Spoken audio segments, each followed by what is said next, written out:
is often horrifying. In that single terrible moment, hundreds of lives can be lost.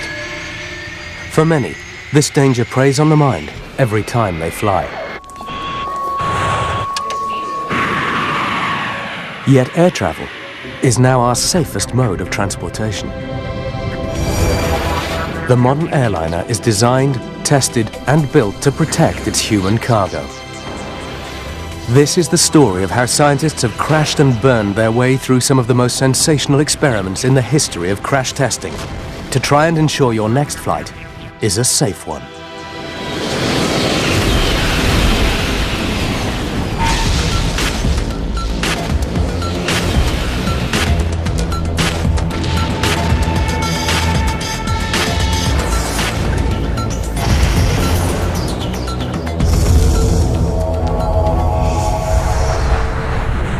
Flying has become a part of everyday life. 1.5 billion people travel by plane every year.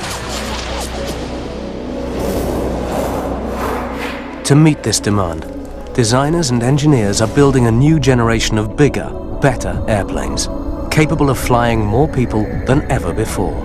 At Airbus Industries, they've just built the largest passenger plane, the Airbus A380, capable of flying a maximum of 850 passengers. Inside, there's room for 10 squash courts. The fuel capacity is equivalent to 21 road tankers, and the takeoff weight is 560 tons, heavier than a 10-car passenger train. Impressive specifications, and at the heart of the design of this Titan of the skies is an unshakable commitment to safety. We have an obligation to make sure that we've done everything possible to design, to manufacture, and to support in operations the safest aircraft possible. Today's planes are safer thanks to decades of work in the field of crash science. Over the years, pioneers in engineering and safety innovation have crashed millions of dollars worth of aircraft. And they've even experimented on themselves to find new ways to save life. Each step along the way, their results have been fed into the design and construction of newer, safer aircraft. It's taken just over 100 years to get from this to this. The progress crash scientists have made possible is nothing short of remarkable. Some of the greatest advances have been in the robustness of the plane itself. Our very first airplanes were flimsy contraptions, built to fly, but not to withstand a crash. 1903 marked a new era in travel when the Wright brothers successfully completed the first powered flight.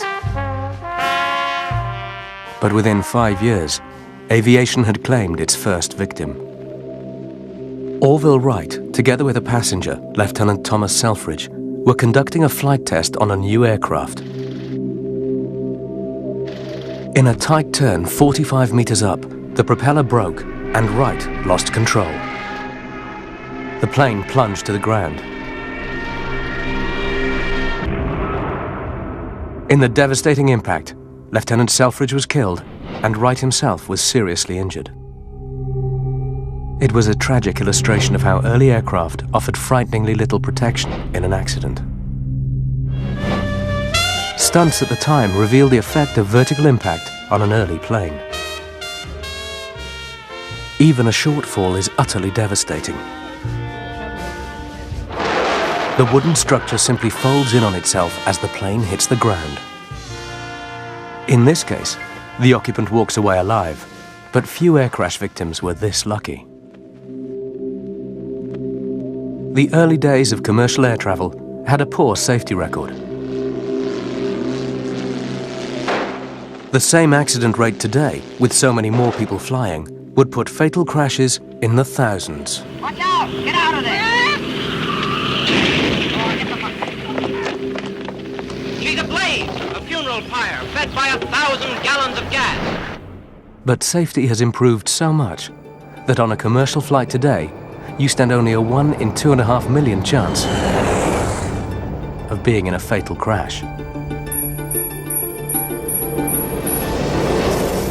Despite the superb safety record of the modern airliner, most passengers would still admit to a leap of faith by trusting a cigar-shaped tube with wings to keep them in the air.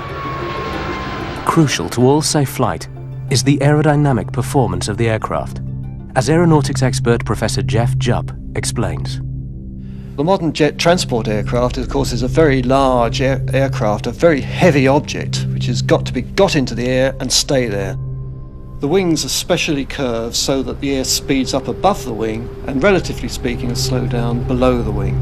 There's a fundamental law in aerodynamics that as air speeds up, its pressure falls, its pressure is reduced, or equivalently, as it slows down, its pressure is increased. So what we have is a reduction of pressure above the wing, an increase of pressure below the wing, and that pressure difference provides the lift that keeps the aircraft in the air. You can feel it actually if you were just to hold your hand at an angle in a strong wind, and you'll be able to feel the forces actually lifting your hand, which is equivalent to the way a wing lifts. The modern airliner is extremely aerodynamic, but its design has been shaped by bitter lessons learned from the failures of the past. In 1953, the de Havilland Comet, the world's first commercial jet airliner, crashed during a routine flight. Shortly after takeoff from Calcutta, India, all contact with the plane was lost.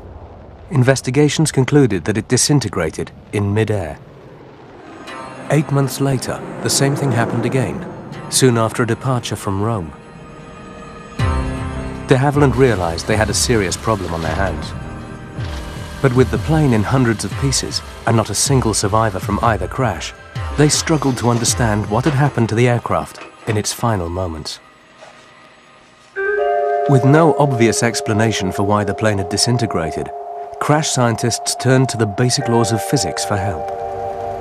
To test the effects of pressure changes on a plane fuselage, they immediately put the Comet into a rigorous testing program. Submerging the fuselage in a giant tank of water, they recreated the pressure changes planes experienced during high-altitude flight to examine the effects on the structure.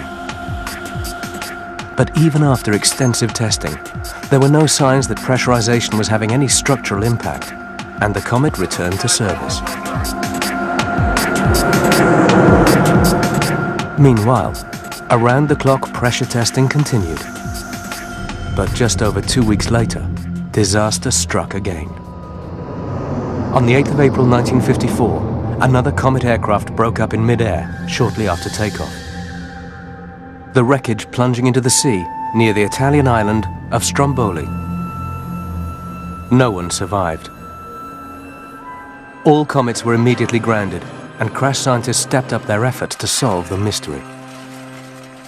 What followed has been called one of the most remarkable pieces of scientific detective work ever done. With the wreckage of the latest crash too deep to recover, scientists concentrated on evidence from the earlier crashes, subjecting it to detailed examination. Amongst the debris, scientists found a section of fuselage that bore the telltale signs of metal fatigue. It was a shocking discovery in an aircraft that was barely 2 years old. And the worst was yet to come. The aircraft that was still undergoing pressure tests ruptured, a 2-meter split appearing in its fuselage. At 9,000 meters, a rupture this big would have spelt disaster for an aircraft and its occupants. Professor Jeff Jupp explains how the disaster unfolded. So for the aircraft to fly economically, it must climb to a very high altitude, typically 35,000 feet.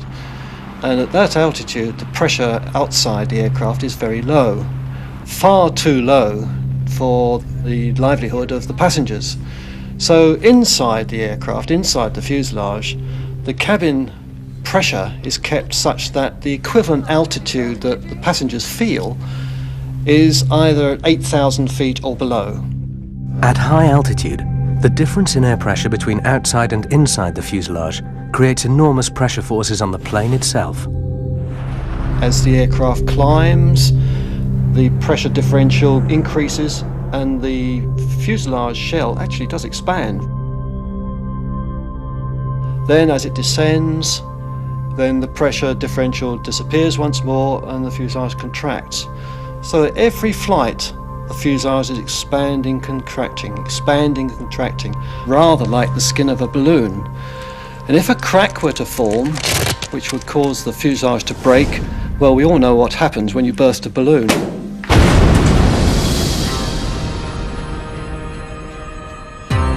Crash scientists concluded that the destructive energy that tore the comet apart was equivalent to the explosion of a 220-kilo bomb. And it all started with a tiny crack at the corner of a window. The problem was, the corners of the square windows were weak points, and repeated pressure changes put them under immense stress. And the smallest tear could be all it took to destroy an entire aircraft. The solution was a simple design change, to turn the square windows into round ones. The Comet airliner was later redesigned and flew successfully. Crash science learned an important lesson, and commercial airliners today all have rounded windows. And another crucial lesson emerged from this episode in aviation history: the value of rigorous testing. The Comet's fatal design flaw was only discovered after 9,000 simulated flying hours. The testing of today's planes may be more high-tech, but the basic idea is still the same. Crash scientists recreate flight cycle after flight cycle to test a design to its absolute limit. At Airbus, the A380 testing regime took 2 years. Sections of the aircraft were put through 47,000 separate flight cycles, monitored by 6,000 sensors, as over 1,800 tons of steel test rig applied repeated pressure loads. The result is an incredibly robust structure made up of the latest fatigue-resistant materials. The most revolutionary of these is Glare, a glass and aluminium reinforced laminate, which is used in the upper fuselage of the aircraft. Alternating layers of aluminium and reinforced glass fiber make it especially resistant to corrosion and fatigue, making the aircraft fuselage strong and durable. But keeping the fuselage intact is only one element of safe flight. Just as crucial are the engines that power it. It is a triumph of highly durable and efficient engineering that gets 560 tons of Super Jumbo off the ground and maintains the safety of everyone on board. Surprisingly, the closer you are to the ground, the more important it is that your engines are working properly. Most air accidents take place during takeoff and landing. Nav checks on the SIG base mask going, number 2. If a plane experiences an engine problem at high altitude, pilots often have time to diagnose the problem and take corrective action. Check is 0, would you? I just said locked. But if an engine problem occurs during takeoff or landing, there is less time for correcting the problem. January 1982. In freezing weather conditions, a Florida-bound 737 jet takes off from the Washington National Airport in the United States. Within 30 seconds, the plane is in serious trouble, struggling to gain enough altitude. It fails, crashes into the 14th Street Bridge and the freezing Potomac River below. Despite heroic rescue attempts by the emergency services, all but 5 of the 79 people on board were killed. The official crash investigation attributed the disaster to pilot error. But their failure to get Florida Palm 90 into flight was due in part to the bad weather and the effect it had on the plane's engines. Vital sensors gave an incorrect reading of the engine power because ice had frozen onto them. As a consequence, the pilots never gave the engines full throttle, and the plane fell out of the sky. This disaster underlined the critical role the engine plays on takeoff. Manufacturers have turned to crash scientists to put the jet engine through extraordinary levels of testing. Rolls-Royce is one of the biggest manufacturers of jet engines in the world today. At its technical headquarters in Derby, England, the latest engines are put through their paces. Engineers prepare by fitting the engines with thousands of sensors to gather stress and performance data. Then they're tested in simulated extreme weather conditions. The engines are deluged with 33,000 gallons of water an hour to simulate the heaviest rain and hailstorms.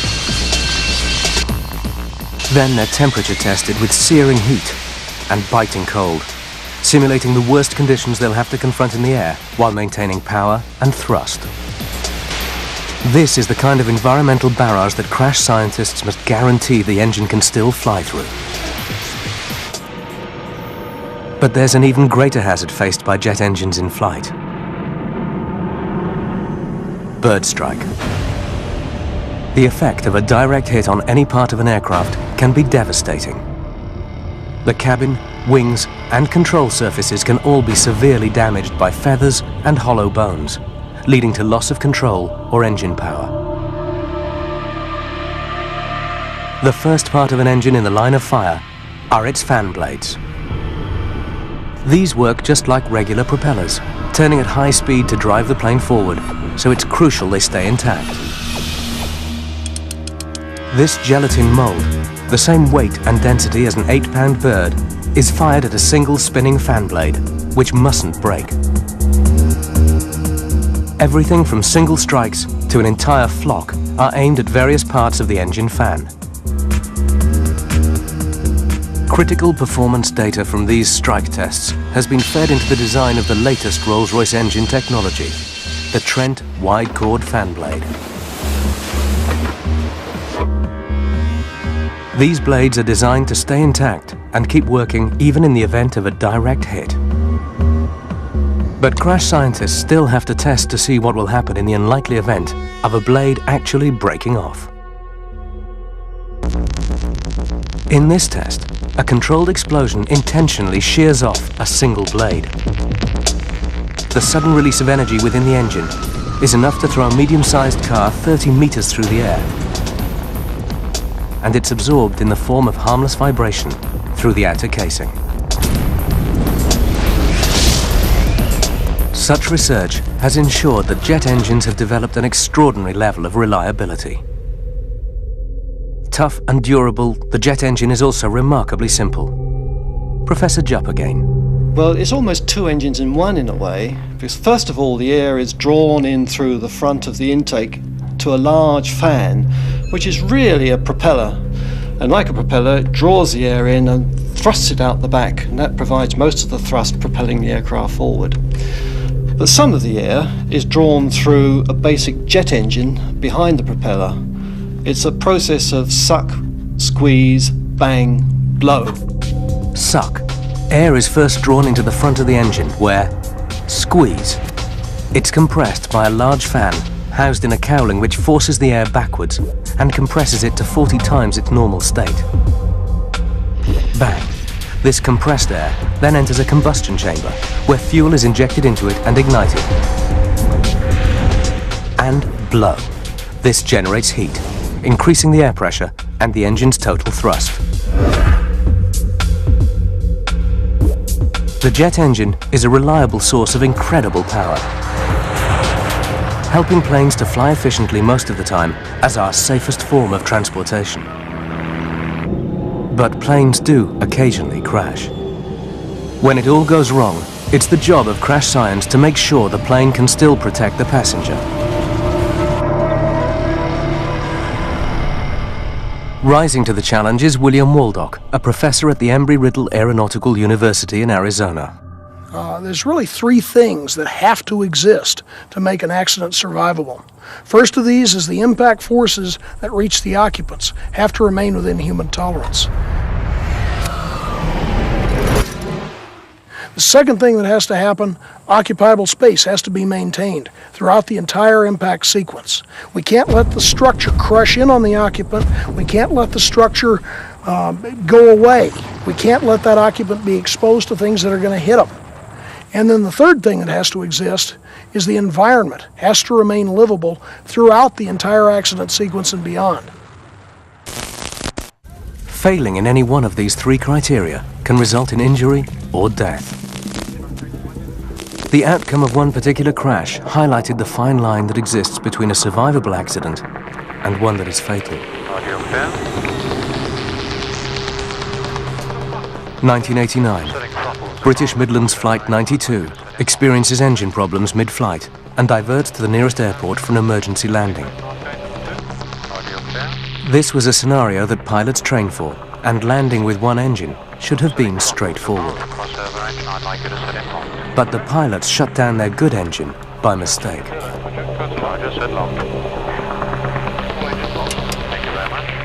Without the altitude and time to take corrective action, they'd gone from an emergency to a disaster. Struggling to land what was now a 60-ton glider, they fail and hit an embankment alongside a busy road at nearly 200 kilometers an hour. With no fire breaking out after the crash, impact alone killed 47 of the 126 passengers and crew on board. So why does the force of impact cause such high casualties? Again, investigators turn to science for an answer. The energy acting on the body during an impact is called G-force. In everyday life, we only experience one G, the normal pull of gravity on the body. In an air crash, G-forces multiply, and this can be extremely dangerous. As greater G-force is applied to the body, its weight increases and internal organs experience greater pressure. But how much G-force can the human body take and survive? In assessing the human tolerance to sudden impact, crash scientists conducted remarkable and dangerous experiments. In the early 1950s, an Air Force doctor named Colonel John Stapp found himself on the fast track to becoming a leading pioneer in the science of human impact survival. Valuable data that is still used by crash scientists today. At the Holloman Air Force Base in New Mexico, John Stapp completed 29 rocket-powered sled deceleration experiments. The plan was to strap him in tight, accelerate him to high speed, and then bring him to a sudden stop to test the effects of sudden high-speed deceleration on the human body. It was a high-risk experiment, and no one knew if Stapp would survive. Fire! Riding a sled called Sonic Wind, which generated about 50,000 pounds of thrust, he hurtled down a 1.5-kilometer rail track, accelerating from 0 to 1,000 kilometers an hour in just 5 seconds. A water break stopped him in his tracks in less than 2 seconds. The severe jolt was like that felt by a driver crashing into a brick wall at nearly 200 kilometers an hour. He experienced a phenomenal force of 40 Gs, more than anything scientists thought humans could survive.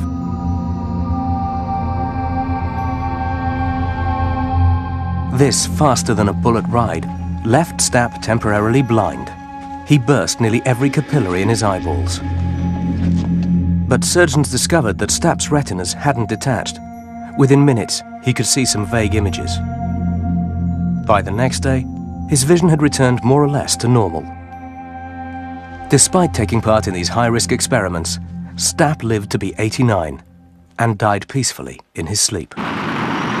But while Colonel Stapp's sled rides had demonstrated G-force survival levels far higher than believed possible, they and the British Midland crash at Kegworth revealed another crucial aspect of impact survival. The body might be able to withstand significant G-forces, but for how long? Aviation safety pioneer Harry Robertson explains. The severity of an accident is not just the G-forces that are being generated or what's resisting them, like your arm or your neck or your head, but how long those Gs will last. We could put 500 Gs, for example, on your head for a fraction of a second, and you would hardly know that. But if it lasted for a half a second, you wouldn't be here today.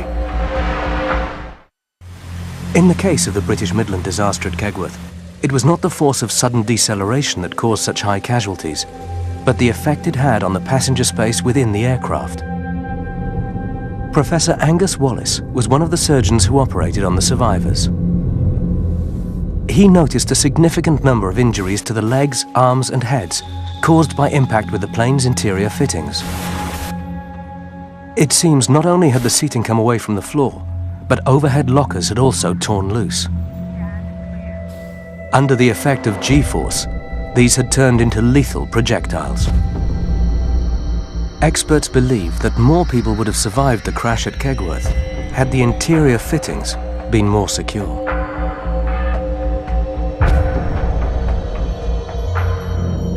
Interviewed soon after about this crash, Professor Angus Wallace highlights the failures of the plane's design.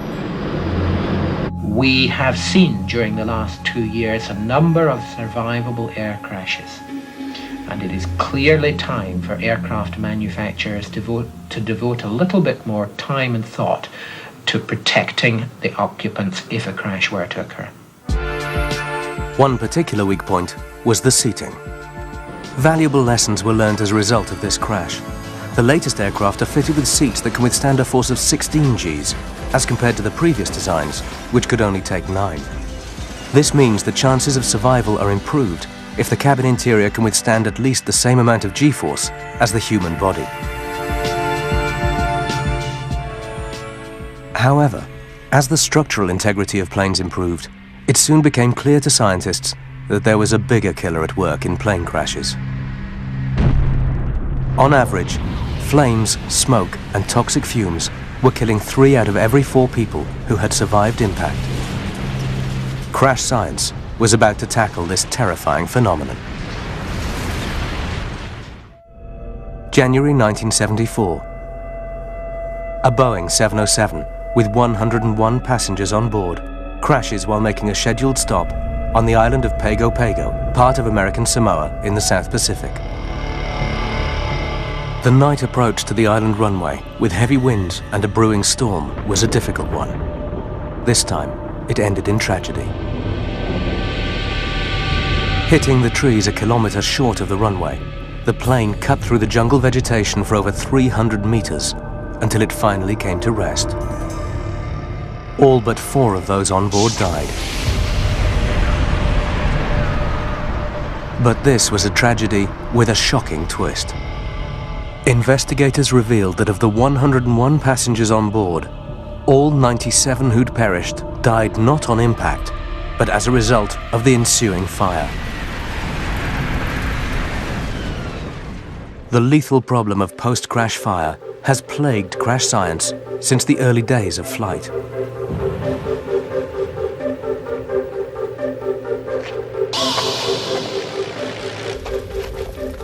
They were victims of poor design, and even minor crashes turned deadly, as entangled pilots were burned alive.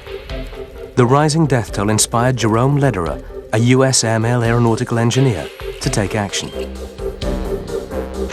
He devised a series of full-scale crash tests, enabling him to analyze the sequence of events during impact. In 1927, at McCook Field in Ohio, he launched the de Havilland DH-4 mailplanes at full power down a ramp into a brick wall. Filming these tests at high speed shows the crash in detail and reveals exactly how fuel lines are ruptured, spilling gasoline onto the hot engine and exhaust pipes, where it bursts into flame. So Lederer made a simple but highly effective design change. By lengthening these fuel pipes, they were less likely to be stretched to breaking point when the engine was wrenched to the side during impact. Without heavy fuel spillage, the chances of fire breaking out after a crash was significantly reduced, and the lives of many pilots saved. This was a first step for crash science in tackling the problem of deadly post-crash fire. But the larger the aircraft, the greater the fuel capacity, and the bigger the potential fire hazard. Crash scientists focused next on what was actually causing the fire, the fuel itself. Modern jet fuel is basically kerosene. If it's contained inside the fuel tanks of an airplane, it's stable and won't easily ignite. But in the event of a crash, when the fuel is likely to spill, it's a different story. The danger is the spilled fuel will vaporize or mist if the tanks are ruptured on impact. Because the plane is still in motion, fuel particles spilling from any hole in the tank will mix with oxygen in the outside air, making them highly volatile. This deadly mist of fuel can turn the whole area into a fireball.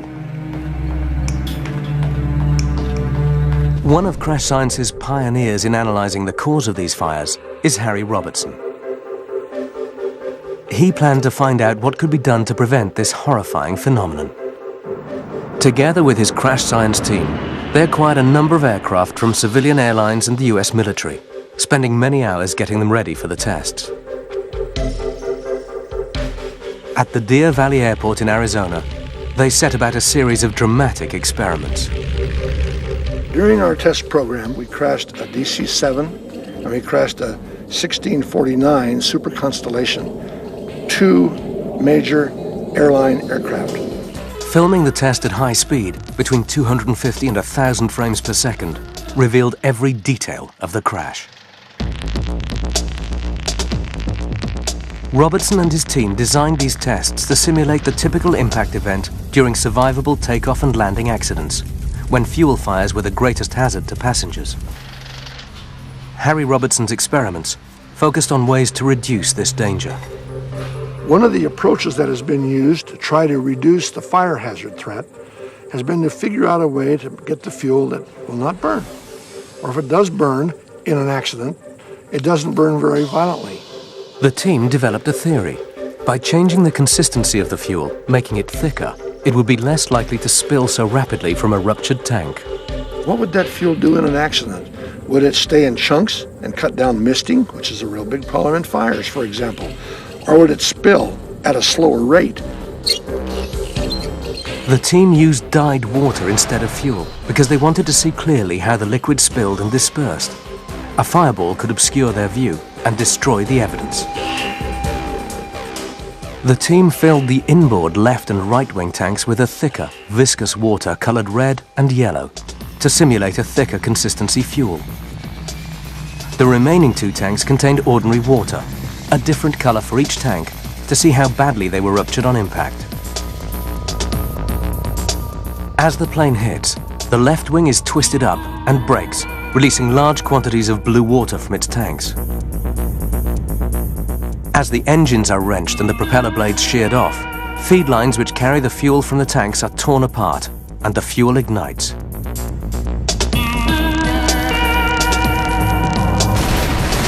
Out of the wreckage, the crash scientists begin their post-mortem of events and discover what happened to the thicker water, representing the more viscous fuel.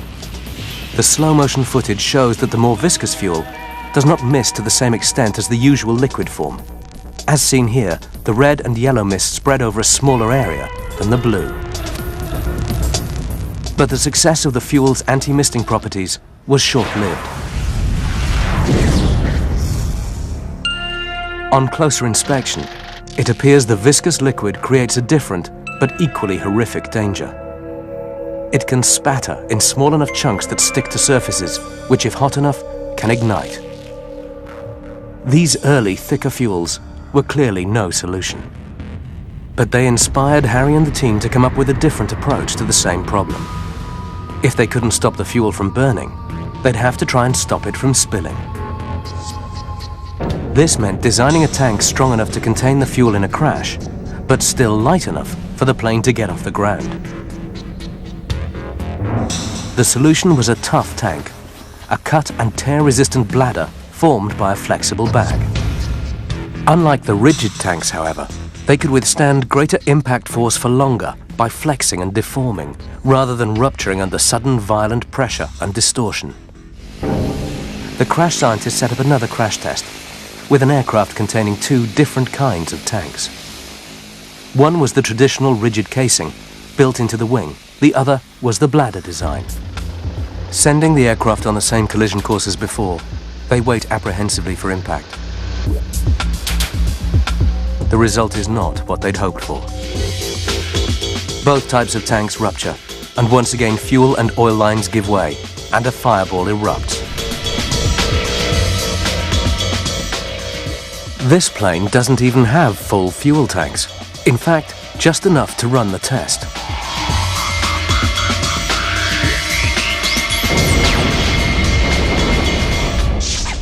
The experiment highlights the severity and complexity of the problem. How do you prevent the wing fuel tanks in a large airliner from rupturing? And how do you contain the spillage in the event of a crash? In large airliners, the most efficient place to carry fuel is in the wings. But a large wing requires a thick metal skin, and when this breaks, even the toughest bladder tanks would be torn open. Harry and his team went on to solve the fuel spillage problem in smaller military aircraft. But the problem of fire persisted on larger commercial airliners. In 1985, one particular disaster highlighted the urgent need for a new approach. In Manchester, England, a plane carrying 131 holiday travellers caught fire just before takeoff. Firefighters were on the scene within minutes, but still 55 passengers died. Helen Muir, director of the Cranfield Institute for Safety in England, was determined to find out why so many people died. An aircraft was taxiing down the runway and a fire occurred in one of the engines, which caused the kerosene to catch fire. Within 2 minutes, the smoke was in the cabin and the conditions within the cabin were non-survivable. Tests following the Manchester disaster showed the full horror of what passengers faced. Some of the materials inside the plane would have started to give off toxic fumes, turning the fuselage into a deadly gas chamber inside 2 minutes. These toxic gases can also explode in what's called a flashover, resulting in deadly temperatures. Helen focused on what happened in the crucial minutes when there was still a chance of survival. When we investigated the accident after it had happened, we knew that we had had 2 minutes with half the exits open, and still 55 people hadn't got out. So the question that was asked was, why was it when we tested the plane we could get everybody out when we really needed to? Sadly, we didn't. This accident was, for crash scientists, a graphic illustration of the difference between a test and a real-life emergency. There were a number of factors that appeared to be affecting survival.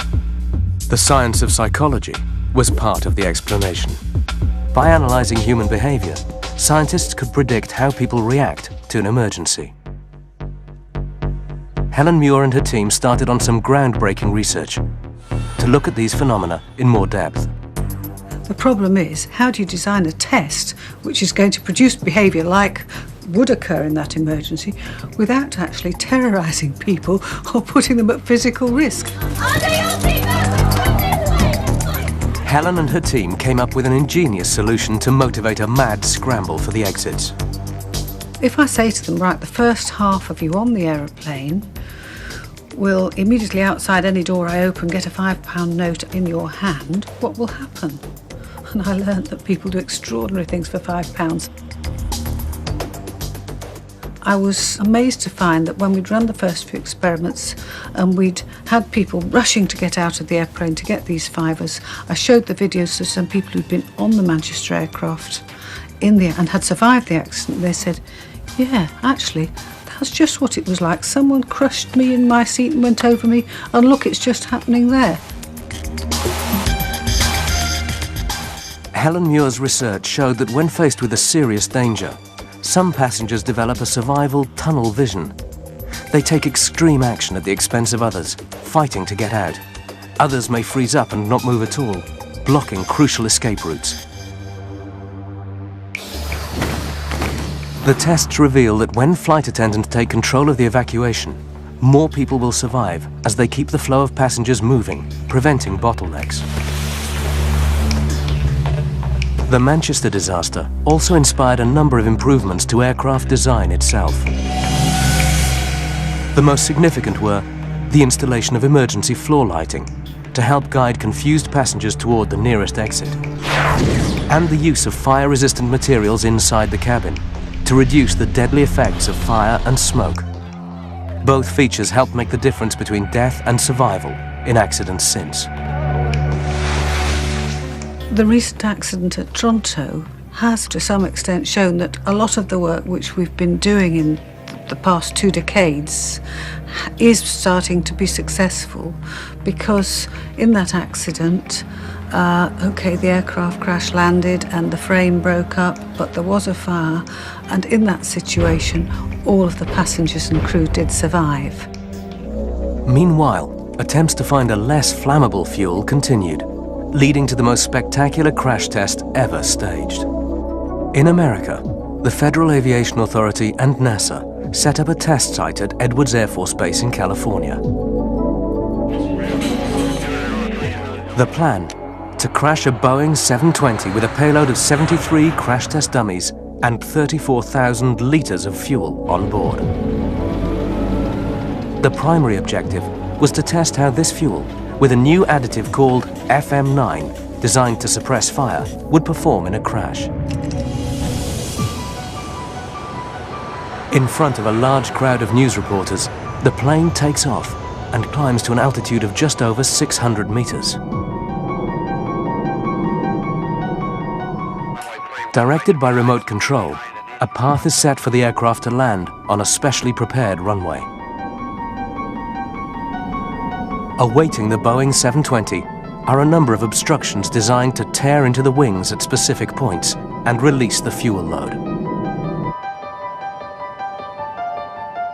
As the plane comes in to land, the plan begins to go wrong. It drifts slightly off course. At an altitude of just 45 meters, scientists make a last-minute attempt to get the plane back onto their predetermined line of approach. But it's too late.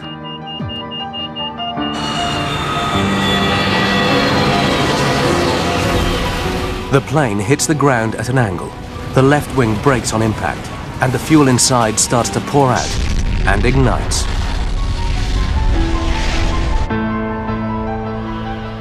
The anti-misting fuel fails to perform as expected, turning the plane into a fireball and engulfing the fuselage. Though unplanned, the crash itself was far more realistic than intended. Few, if any, planes actually crash with their wings level. The real tragedy of this crash impact demonstration was the shattered hope of finding a crash-resistant fuel for the commercial airline industry.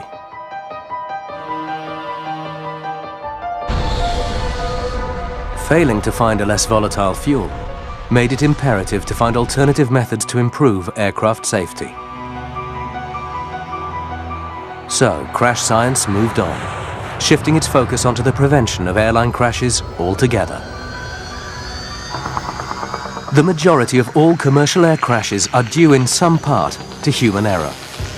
Washington, Kegworth, Pago Pago, and in 1977, the worst aviation disaster, excluding ground fatalities, in history, when 2 747s crashed into each other on the runway of Los Roderos Airport on Tenerife in the Canary Islands. In heavy fog that had reduced visibility to just 300 meters, a KLM Dutch Airlines 747 had started to take off down a runway where a US Pan Am Jumbo was still taxiing. The total death toll was 583. Nav checks on the 6 base mask going, number 2. Roger, clear. The black box revealed the KLM captain was impatient to take off and had made decisions which led to the crash. The black box, or cockpit voice recorder, contained a unique record of the crew's conversations in the final moments of an accident-stricken flight. It's an invaluable source of information that allows crash scientists to retrace the decisions and sometimes the mistakes made just before the crash. In the case of the Tenerife runway disaster, the KLM pilot took off without final clearance. In the majority of cases, it's human error that seals the fate of the aircraft. And the role pilot error plays is one that crash science has tackled by using technology that protects the pilot from making the wrong decision. At Airbus Industries, they've developed a system called fly-by-wire, as Chief Test Pilot Peter Chandler explains. Now, one of the advantages of the fly-by-wire is that where there are regimes of the flight envelope that we know that the pilot should never need to go into, will never need to go into, then we can add protections. On the latest fly-by-wire aircraft, safe flight is guaranteed by computerized protection. On this aircraft, the pilot cannot take the plane into hazardous flight, because any attempt to fly outside of the aircraft's safe limits of angle and speed means the computer steps in and takes control. Speed, speed, speed. There's a warning to tell me that the speed is low. Now I'm in the protection. Speed, speed, speed. And now if I do nothing, even though I haven't moved the throttles, the engines have wound up to full power to try and speed me out of it. But crucially, while this technology is designed to increase safety, it's not meant to replace the pilot altogether. Whether we will ever get to a pilotless cockpit, I think it's not close at the moment. The way the whole aircraft operation, both the infrastructure from the ground side, the air traffic control is set up, means that you have to have the flexibility of somebody on the aircraft to make decisions. Even after 100 years of the most impressive design and technological evolution, the airplane still relies on the skills and experience of the human pilot. And today's crash scientists consider that the way to make flight safer still is to combine the very best of man and machine. 1 in 8 travelers in the United States still say they avoid flying at all costs. But despite our fears, this really is the safest way to travel, thanks to the crash science industry dedicated to safety. Today's airliners have achieved a level of safety that's unprecedented.